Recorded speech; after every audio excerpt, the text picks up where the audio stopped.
عوام کی بھلائی یا نظام کی تباہی، کیا نام دیں گے اس کو؟ بدتمیزی، بدتہذیبی جو آپ کا طرہ امتیاز ہے، اس زبان میں بات کریں یا اخلاقیات کے دائرے میں رہ کر آپ کو یاد دلائیں؟ آپ کے قول اور فعل میں بدترین تضاد ہے۔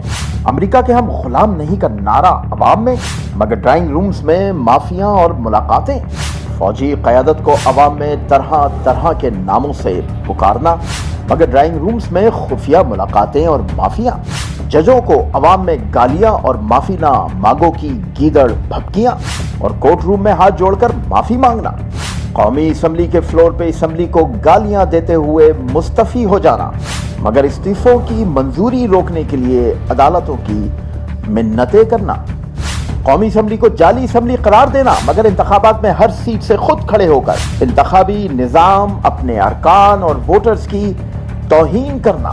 ذرا سوچیں، جب خان نے اسمبلی واپس آنا ہی نہیں تو ہر نشست پہ کھڑے ہو کر کیا مقصد حاصل کیا جا رہا ہے؟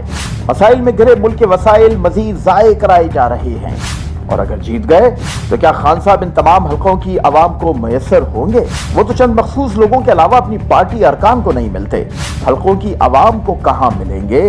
حلقوں کے مسائل تو وہیں کھڑے رہیں گے، کیونکہ آپ نے قومی اسمبلی جانا نہیں مگر حلقوں پر قبضہ بھی رکھنا ہے۔